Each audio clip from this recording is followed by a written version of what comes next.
पर आया है माँ। जोगिया कोई भिक्षा दे दे माँ। आई बाबा बैठी। अरे बाबा ई बताई कि इतना कम उम्र में काहे रउआ जोगी हो गईली, एकरे पीछे का बात बा बाबा, तनी कुछ बताई।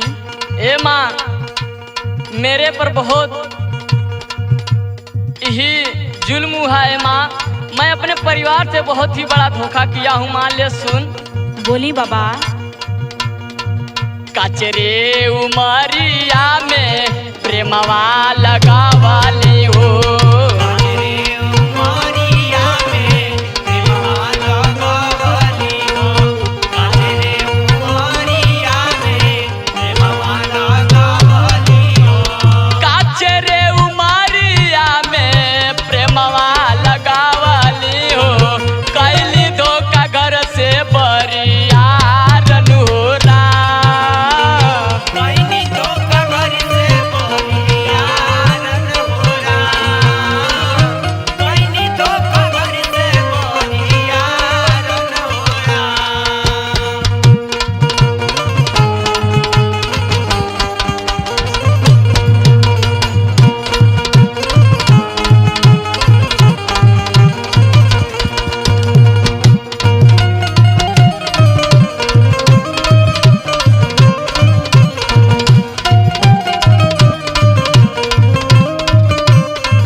मैं जिस लड़की से प्यार करता था, अच्छा, जिसकी वजह से मैं अपने घर द्वार, अपने मम्मी पापा को त्याग दिया, अच्छा, और वो लड़की मेरे साथ करी क्या कैलस बाबा?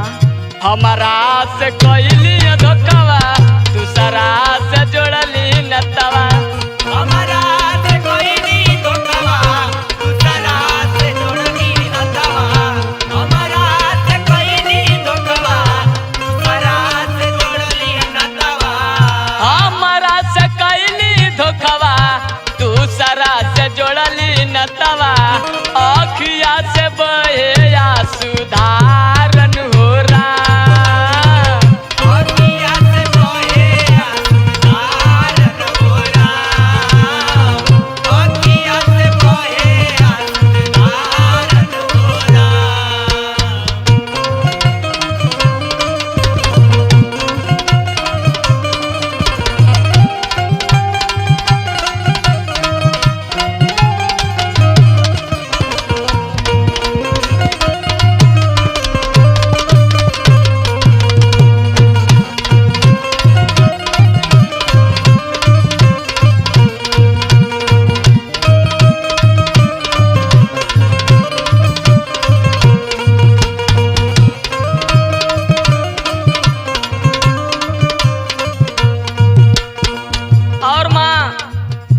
जानना चाहती है मुझसे बहुत बड़ी गलती हो गई।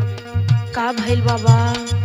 एक प्यारी सी मेरी माँ थी, अच्छा, और मेरे पिता और मेरी एक बहन और मेरा एक भाई। मैं सबको छोड़ दिया उस लड़की के करते। ले माँ सुन मेरी दुख भरी कहानी। सुनावा बाबा। हमारा से भइली गलतिया, माई बाबू से तोड़ली प्रीतिया। हमारा से भइली गलतिया, माई बाबू से तोड़ली प्रीतिया। हमारा से भइली गलतिया, माई बाबू से तोड़ली प्रीतिया। हमारा से भइली गलतिया, माई बाबू से तोड़ली प्रीतिया।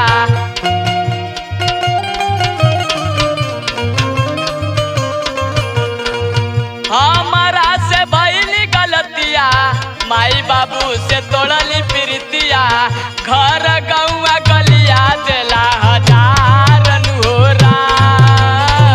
घर गौआ गलिया देला हजार अनहोरा। घर गौआ गलिया देला हजार अनहोरा।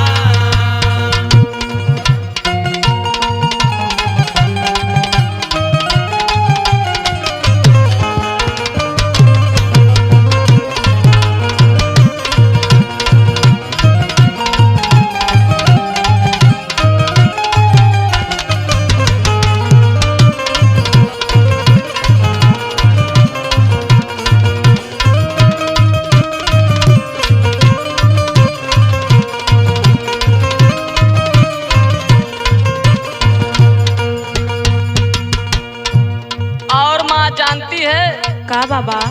उस लड़की के खातिर मैं बहुत कुछ किया। अच्छा। जब इस बात को गांव में पता चली तो गांव वाले मुझे मार कर भगा दिए। अच्छा। और जब मार कर भगा दिए तो मैं सीधे गुरु गोरखनाथ के धाम पे गया। ओहो। और जब मैं गुरु गोरख धाम पे गया तो किया क्या? हाँ भैल बाबा। हमारा से कुछ न सजाइल, गुरु के चरनिया गईली। हमारा